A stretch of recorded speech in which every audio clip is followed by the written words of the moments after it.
दोस्तों news India में आपका फिर से स्वागत है। दोस्तों आज की इस वीडियो में हम लोग बात करने वाले हैं एक ऐसे क्वेश्चंस के बारे में जो कि आजकल भारत में बहुत तेज़ी से ट्रेंड कर रहा है। और वो क्वेश्चन ये है कि क्या सच में अफ़गानिस्तान से अमेरिका और नेटो की जो फोर्सेस थी उनके जाने के बाद तालिबान का जो खतरा है वो कश्मीर के लिए बढ़ गया है, या भारतीयों को कश्मीर के बारे में ज़्यादा सोचना चाहिए।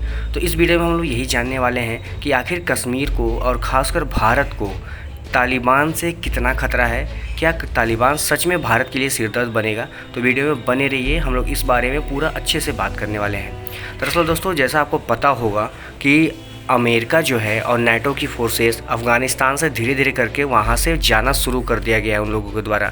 और एक अंदाज़ के अनुसार ऐसा बताया जा रहा है कि बहुत जल्दी ही उनकी सारी फोर्सेस वहाँ से निकल जाएंगी।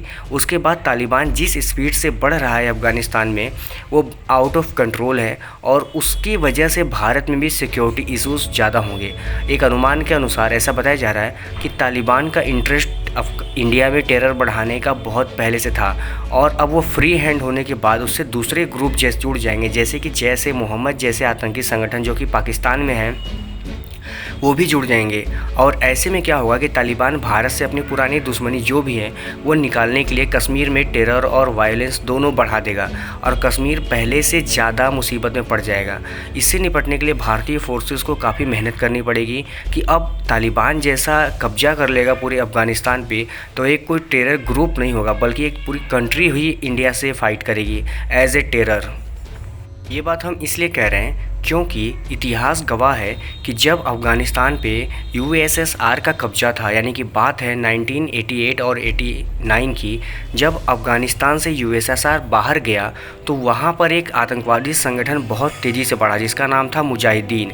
और वो मुजाहिदीन सिर्फ अफ़गानिस्तान के लिए मुसीबत नहीं बना था, बल्कि अपने अगल बगल के सारे देशों के लिए मुसीबत बना, चाहे वो पाकिस्तान, चीन, रसिया, अमेरिका कोई भी रहा हो उनके लिए। लेकिन सबसे दिलचस्प बात यह है कि अब जैश ए मोहम्मद की जो आतंकी संगठन है वो और तालिबान जिनका दोनों का इंटरेस्ट भारत में रहता है, ये दोनों अगर एक साथ मिलकर भारत में कोई अटैक करना चाहें तो बहुत बड़े लेवल पे करेंगे। क्योंकि आपको याद होगा कि पुलवामा अटैक जैसे मोहम्मद के द्वारा ही करवाया गया था हमारे सीआरपीएफ के जवानों की गाड़ियों पे। अब आप सोचिए कि अगर इसके साथ तालिबान भी मिल जाए तो ये क्या कुछ नहीं कर सकते। लेकिन एक बात और है, एक छोटी सी रिपोर्ट ऐसी भी आ रही थी जिसमें कहा जा रहा था कि भारत इस खतरे को टालने के लिए धीरे धीरे चोरी छुपे ही तालिबान से बातचीत कर रहा है। और ऐसा लग रहा है कि हो सकता है कि भारत तालिबान को अपने पक्ष में कर ले, लेकिन ये कह पाना बहुत मुश्किल है क्योंकि तालिबान का कोई एक लीडर नहीं है, तालिबान कोई एक संगठन नहीं है, बल्कि कई लीडर कई संगठनों का एक ऐसा ग्रुप है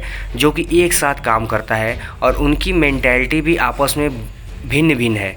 यानी कि अगर कुल मिला के कहें तो ऐसा हो सकता है कि आने वाला जो समय होगा खासकर कश्मीर के लिए बहुत ही क्रूशल होगा, और चैलेंजेस कश्मीर के लिए बहुत ज़्यादा होंगी, न कि केवल आतंकवादी संगठनों के द्वारा बल्कि बॉर्डर इश्यूज़ भी भारत में बहुत ज़्यादा होंगे। क्योंकि अफ़गानिस्तान अब भारत के लिए दोस्त कम एक जीता जाता टेरर कंट्री के रूप में सामने आएगा। और एक अनुमान तो ये भी कहता है कि अब हो सकता है कि पाकिस्तान इस तालिबान से बातचीत करके तालिबान को भारत की तरफ डाइवर्ट करने की कोशिश करें, क्योंकि तालिबान इस समय कई देशों से लड़ाइयाँ लड़ रहा है, खासकर वेस्टर्न फोर्सेस से भी लड़ाइयाँ लड़ रहा है। लेकिन अगर पाकिस्तान इस चीज़ को करने में कामयाब हो जाता है कि उनको कुछ पैसे देकर या उनकी कुछ मदद कर कर उनको भारत की तरफ डाइवर्ट कर देता है तो एक भारत के लिए सिरदर्द फिर बन पाएगा। लेकिन एक्सपर्ट ऐसा नहीं मानते। उनका कहना है कि वो ज़माना गया, यानी कि 1980s का ज़माना गया जब तालिबान या कोई आतंकवादी संगठन सिर्फ एक किताबों में या फिर एक बात कहने की थी कि लोगों को लगता था कि आतंकवादी होते ही नहीं हैं। और लेकिन आज के समय में ऐसी बहुत सारी एजेंसीज़ हैं जो कि आतंकवादी संगठनों पर मॉनिटर करती हैं और नज़र रखती हैं। उनमें ख़ास तौर पर FATF है। ऐसे संगठनों को लगाम कसने के लिए इस तरह के संगठन काम करती हैं। इसलिए इस समय पाकिस्तान के लिए भी ये आसान नहीं होगा कि वह तालिबान को भारत की तरफ डाइवर्ट कर दे, क्योंकि अगर ऐसा होता है तो आज के समय में इससे सिर्फ भारत को खतरा नहीं होगा, बल्कि अमेरिका, रूस, चाइना और ख़ुद पाकिस्तान को भी तालिबान से खतरा होगा। सबसे बड़ी बात जो ये है कि अब तालिबान को भी समझ में आ गया है कि तालिबान एक टेरर ग्रुप की तरफ काम नहीं कर सकता, क्योंकि अगर ऐसा होता है तो दुनिया का कोई भी एक पावरफुल देश उसकी बैंड बजा के जब और तब चला जाएगा। इसलिए तालिबान खुद चाहता है कि लोग उसको एक टेरर हब के तौर पर न जाने, बल्कि उसको अप्रूवल दें, मान्यता दें कि वो अफगानिस्तान की जीती जागती सरकार है, न कि एक टेरर ग्रुप, टेरर ऑर्गेनाइजेशन है। इसलिए तालिबान अब खुद भी ऐसा नहीं चाहेगा। हालांकि भारतीय फोर्सेस इस तौर पर पूरी तरह से सक्षम है कि वो अपने एरिया का बचाव कर पाए। पहले का समय अब ये भी नहीं रह गया है कि कश्मीर के अंदर आतंकवादी आसानी से आ या जा सकते हैं। तो मिला जुला के कहने का मतलब ये है कि न तो तालिबान अब चाहेगा कि भारत के कश्मीर में आकर आतंकवादी संगठन बनाए, और न ही वो कर पाएगा, क्योंकि भारत अब पहले से ज़्यादा सक्षम है। आपका क्या मानना है इस टॉपिक पे, ज़रूर हमें कमेंट करके बताइएगा। इस वीडियो में फ़िलहाल इतना ही, बट अगर चैनल पर आप पहली बार आ रहे हैं, आपको ऐसी वीडियोज़ और देखनी है, खासकर इंडियन डिफेंस, एरोस्पेस और हेल्थ से रिलेटेड, चैनल को सब्सक्राइब कर लिया, क्योंकि हम ऐसी वीडियोज़ रोज़ लाते रहते हैं। चलिए कल मिलते हैं किसी और वीडियो में किसी और टॉपिक के साथ। तब तक के लिए धन्यवाद।